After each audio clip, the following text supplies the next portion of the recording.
it's me, your professor again, and today what I'm going to be doing is trying to mimic a little bit and go over some of the things that will be useful for you for your next speech, which is due next Wednesday at 11:55 p.m. So everyone needs to make sure that their speeches get in so that your group mates have plenty of time to watch your videos and comment on them, because commenting on your group's speeches also affect your speech grade. So that's very important. So it's also incredibly important that you hit that Wednesday at 11:55 deadline, okay? So what I want to talk about today is, notice how some of this changes in my video, in this video versus the other video that I had. I have a white backdrop, which it doesn't have to be white, but something that's not really busy. The last one, I believe I had like the couch, and it was just very kind of informal, whereas I want this one to be more formal. This is going to be a speech, so you want to think about, okay, what would I record? How would I present myself if I was giving this to a potential employer or somebody of that nature? So, dress nice.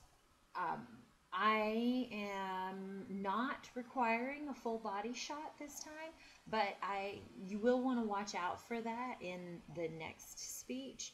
So you want to make sure that your torso up. Also, you want to think about, so if I'm looking at the screen and where I'm sitting at the screen, I am encompassing most of the screen. You don't want to be like really small or crunched down where you have a bunch of head space above you or up on top, which nobody actually did this, but you don't want to be up on top of the camera either. You want a good space where you're easy to see and you're filling up most of the space, but you're not overcoming the space, that kind of thing.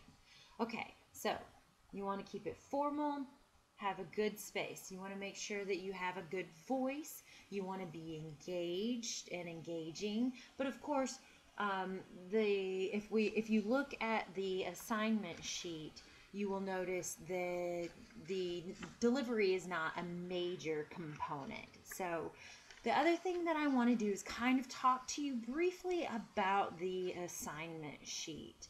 So if you go online, you actually can see the assignment sheet, and I have it right here. It says informative speech assignment, but if you click on the speech assignment box, you can get this. And in this outlines all of the information that you need to read over carefully, specifically things like time. If you are giving a 3-minute, 30-second speech with a 30-second pad on this speech.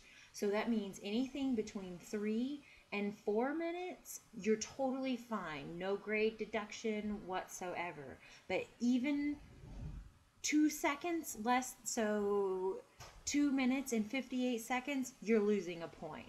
4 minutes and 2 seconds, you're losing a point. For every 2 seconds you go over or under, you lose a point, which means that if you are not meeting time limits, you can fail this speech very quickly.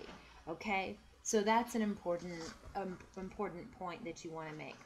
Also, at this point, you have read the first 2 chapters in the textbook about putting together a speech. This is incredibly important. You want to think about those principles that they outline. What goes in a conclusion? What goes in an introduction? I'm going to talk about that here a little bit more in just a second. But these are very important details to the speech and to making sure that you give a quality speech. It's really easy to lose a lot of points, but it's also very easy to get all of the points for this speech. Well, most of the points probably. So make sure you read through this. The other thing that I want to talk about is this word extemporaneous that is in your speech assignment, because this is very important. What the concept of extemporaneous means is that you are giving a speech that's not memorized but it's also not being read. It's very important that you look into the camera, because looking into the camera is making eye contact with your audience. So but you won't have to look into the camera the entire time. And this is the concept of extemporaneous. You haven't gotten to this yet. This is in the delivery chapter, but I still want to go over it because it is important to this speech. So, extemporaneous. What that means is that you're giving a speech in a conversational style from key phrases and notes. So I would have a note card in my hand, and what I would do when I'm talking, so when I look at this, I'm on point 5, I believe. 6, sorry. I wasn't really sure. I'm on point 6 on your informative speech assignment description. So what I am doing is I look down and I go, okay, I ask for an extemporaneous delivery style.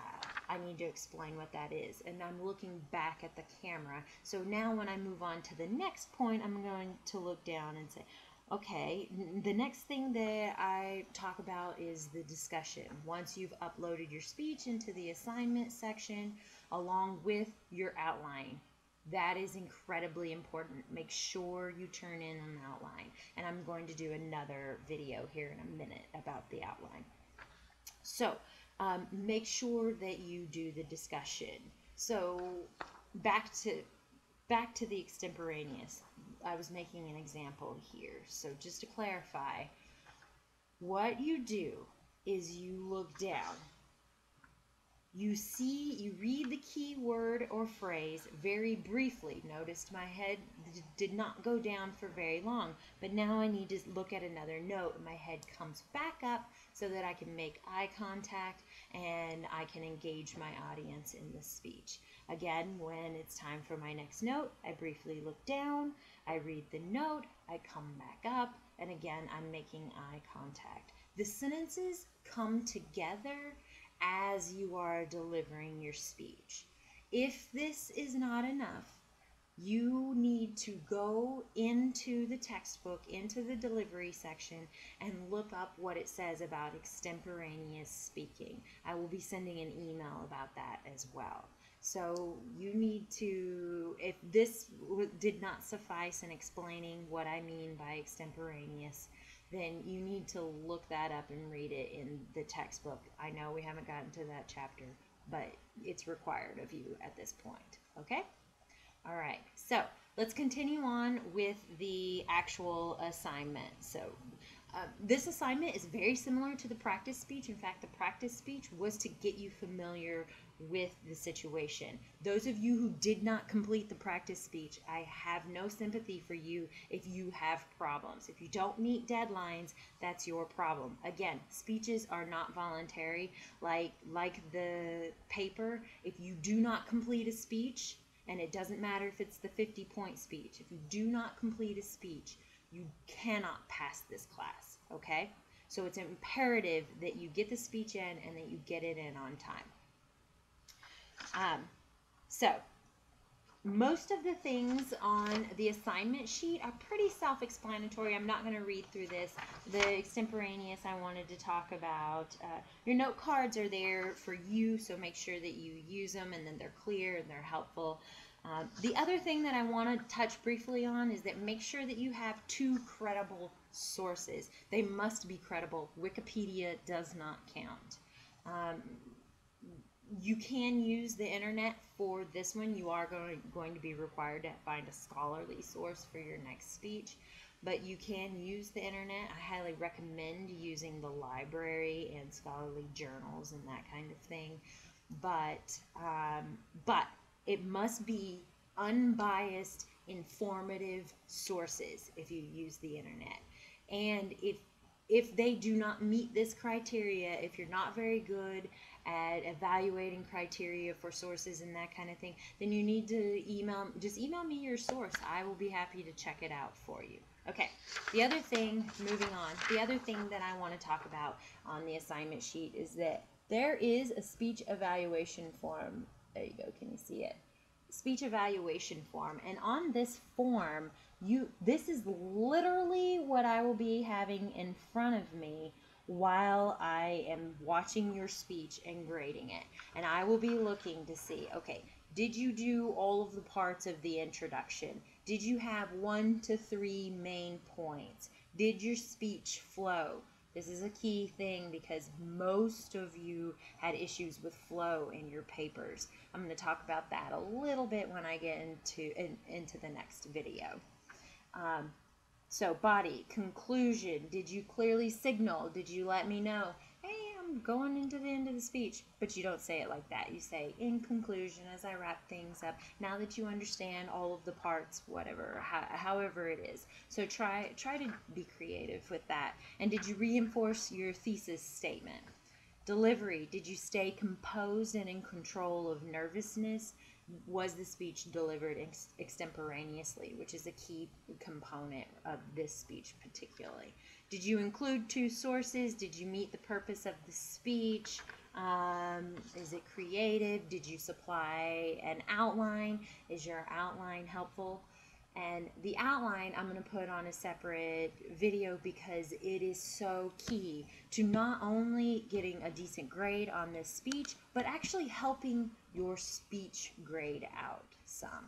Because sometimes you can do things on an outline that you have some trouble doing in a video. And so that's what I will be doing for you next.